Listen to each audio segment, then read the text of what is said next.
You know, they say it's better to just rip the Band-Aid off than even like prolong the anticipation. So boom, Band-Aid is ripped off. We are live inside T-Mobile Arena. It is Extra Rounds.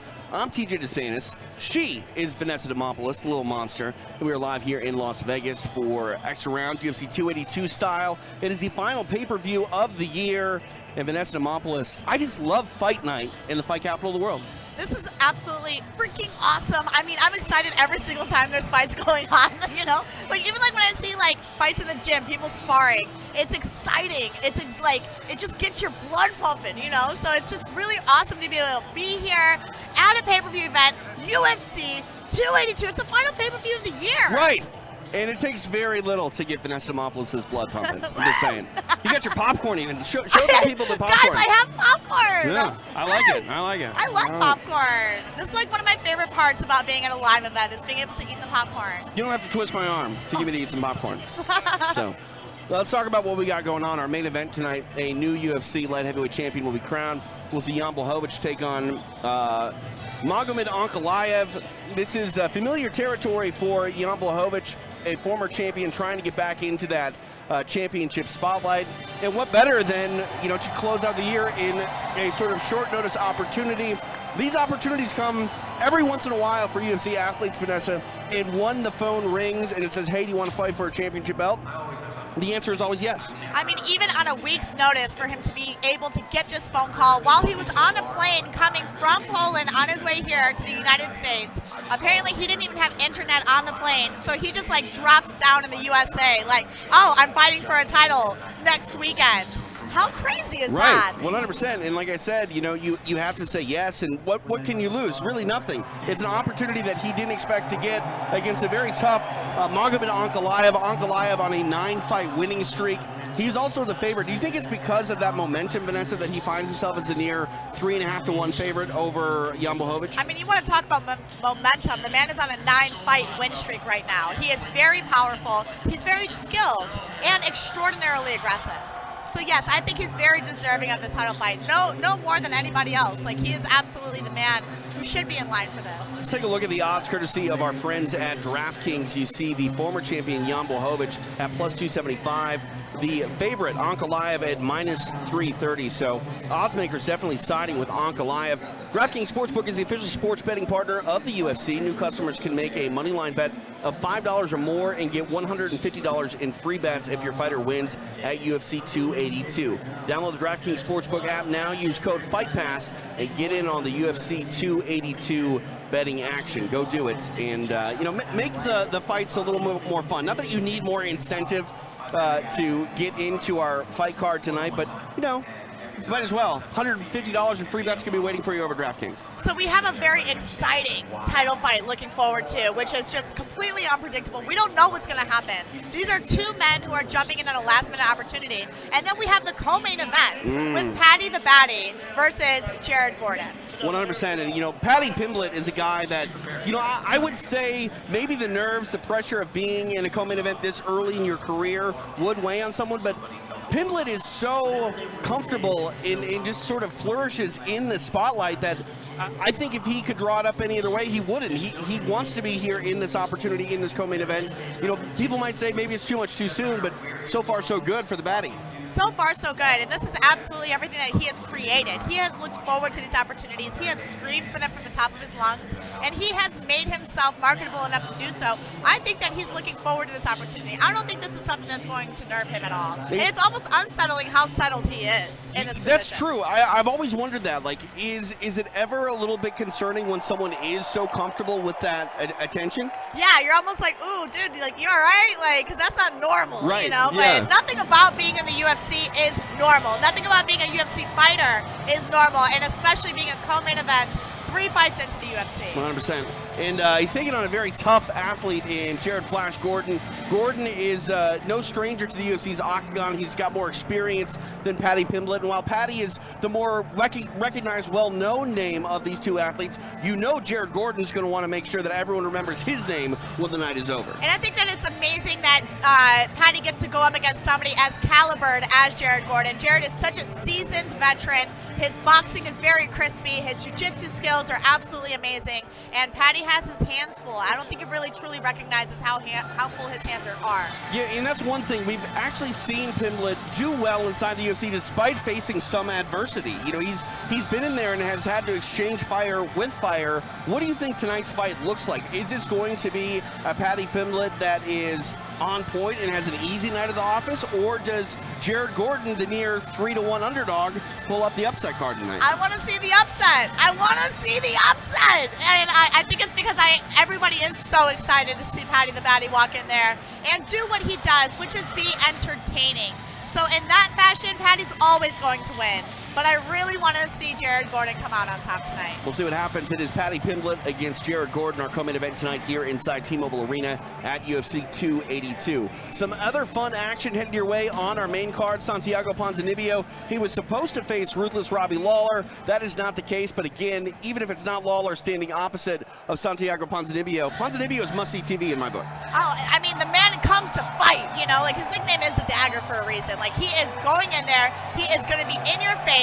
There is danger. Anytime he is inside that cage, it is a dangerous place to be.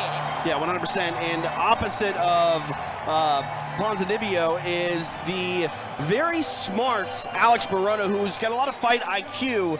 How much is he going to have to rely on that fight IQ to get the win over Santiago Ponzinibbio? I think it's going to be absolutely everything for him to be able to rely on that fight IQ, because that is the only way to win a fight against Santiago. Santiago is such a pressure fighter, and especially this being a last-minute fight, we shouldn't expect Alex to be in the best shape of his life. But we should expect him to have strategy, to be able to go out there and dictate the fight on his terms versus trying to fight Santiago's just pressure.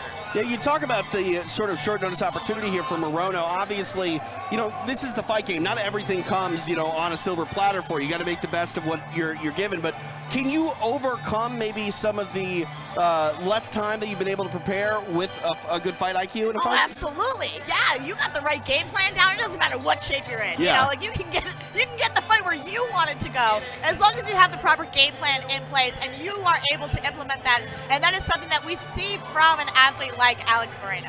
How often do you sort of go back to your stool after the first round and completely throw out that original game plan and come up with something on the spot? Or do you stick to that, you know, that original game plan primarily throughout a fight? No, it's happened a few times. Yeah. One I can think of specifically is the LFA title fight when I won the belt against Sam Hughes. We went back in between the third and fourth round, and my coach was like, I don't know, use jiu-jitsu. And I was like, really? He's like, yeah, just use it. I'm like, okay. And then I got a flying triangle, inverted triangle choke. That's pretty amazing. Thanks.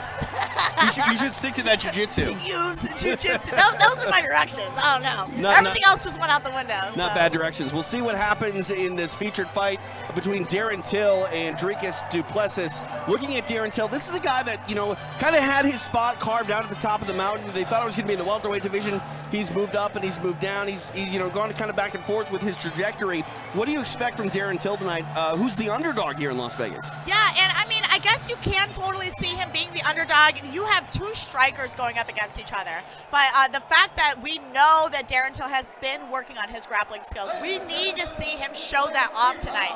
We need to see the best Darren Till walking in there. Somebody who's very determined to get that win, get that W over a rising star like Dracus. Yeah, let's take a look at those odds again, because it's not often I feel we see Darren Till as the underdog, but a slight underdog. Minus 180 is Du Plessis. The comeback on the underdog Till at plus 155. So that is definitely one to keep your eye on. We are just about to get our final prelim underway here in Las Vegas. Then we turn it over to the pay-per-view card, top of the hour, and we're getting things started with Bryce Mitchell taking on Ilia Topuria.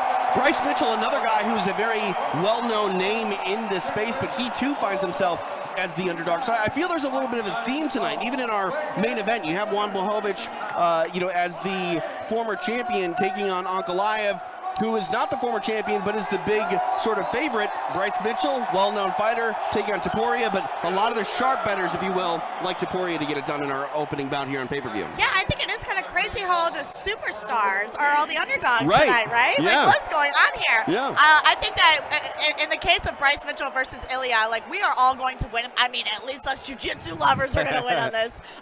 You have two black belts going up against each other, two people who are undefeated. Someone's O's gotta go, and that's what we get to look forward to right now. Is two men who are known warriors, people who know how to win strategically, most of the time using jiu-jitsu, Right. going up against each other. So, I mean, we have like sword versus sword right now. Yeah, really, and you know that's a sort of interesting thing. You talk about their aggressive styles. It's sort of that immovable object taking on the undeniable force, and we're going to see who has to give way. But that's one thing I have heard some analysts talk about. If you're going to pick a Topuria victory tonight, a lot of it has to do with pressure. Do you feel that those people are on the right track in forecasting an aggressive Topuria if he gets it done against Bryce Mitchell? Yeah, Topuria's aggression versus Bryce Mitchell's cerebral fighting style. You know, like, we've seen Bryce get into firefights before, and we see him know how to calm it down. I think he likes to say he wants to cook him to the bone. Right, yeah. That's what he says, Yeah, right? yep, I want to cook yep. him. I want to cook him to the bone. So, Yep, 100%. I look forward to that. You know, you mentioned Bryce Mitchell's style, too. Very aggressive. This man, I think, holds some records for, like, most twister attempts in a single round in the UFC. Do we see that sort of unorthodox jiu-jitsu pace from Bryce Mitchell, you think, in this one? 100%, yes. We just saw his training partner fight earlier on the card. He was the second fight of the prelims, Mr. TJ Brown, who showed amazing jiu-jitsu skills. And it's just really awesome to see, like, the elevation of jiu-jitsu that they use. Like, it's not basic stuff, you know, like, they're not just going for basic back attack. They're doing weird things out there. You know, Yeah. they're going for leg attacks, like, they're going for calf slicers, they're going for twisters, like, Right. so we get to see, like, high-level grappling. We will see what happens tonight. So yesterday I closed with fight picks. I'm going to give you my fight picks today. Oh, You ready? do we get to do this? Yeah, All right, I okay. mean, you called me out yesterday for not giving my picks, so I got to give my picks today. Okay, so the top of the card for the title fight, who do you have, Jan, or do you have Ankalaev? I got Ankalaev. Do you? I think he's going to win. I All think the right. odds makers are right. I like his pressure. I like his aggressive style. I like an Ankalaev crowning moment by stoppage. I love that. Okay, co-main, we have Paddy Pimblett versus Jared Gordon. I mean, I hate to say this, but how can you go against the baddie? But I am. I'm going Jared Gordon. I love it. I hate to say love it. I hate to say it because, like, again, how can you, like, conventional intelligence would tell me that we got to go with Pimblett, but I think that this might be the moment that bites him a little bit. Jared Gordon that. is just as comfortable as Paddy Pimblett in this co-main event spotlight. I like Flash to get it done. I like that. I like that. Okay, you got Santiago, you got Alex Moreno. I like Ponzinibbio. I like his pressure. I like his style. I think on short notice, even with that great fight IQ of Alex Moreno, I like Santi to get it done. Woo! I love that. We just had a fight end right now behind us. Yeah, the youngest fighter in the UFC. He is 18 years old, and he just took that neck home with him. Yeah, he's Raul. 1-0 now. Oh, man. Raul's All right. amazing. Let's continue wrapping up what Sorry. we got here. No worries. Darren Till versus Drakus. I like Drakus Duplessis. Drakus Duplessis Yep. it is.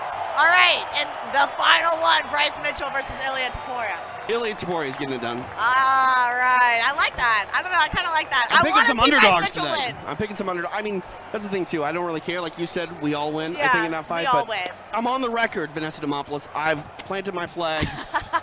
If I'm right, I'm right. And if I'm wrong, well, whatever. You're the expert on the show anyway, so it doesn't matter. Oh, stop it. So, You're yeah. the expert.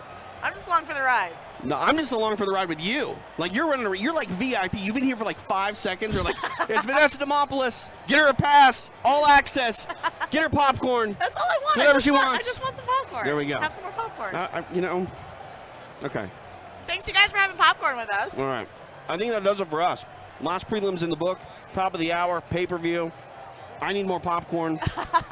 I want to watch some more fights. Yes. And by the way, if you didn't get to see us this week in Las Vegas, Fight Pass Invitational coming up next Thursday night. Gordon Ryan is back in action, taking on Vinny Magalhaes. You're going to be there. I'm going to be there. And if you can't be there, go over to UFC Fight Pass. Sign up. 80% off right now. 80%? 80% off. You guys need to go over to Fight Pass. That's like immediately. if we had 10 of something, you could take away 8, and then it only costs you the 2. I think that's how math works. For my I know, brain. sorry. I get punched in the head for a All right, living. 80% off. Okay. Okay. All right. Good job. We did it. Enjoy, right. guys. Be amazing. For Vanessa Demopoulos, I'm TJ DeSantis. This is Extra Rounds, courtesy of UFC Fight Pass. We'll see you next week for the Fight Pass Invitational. See ya. Bye, guys.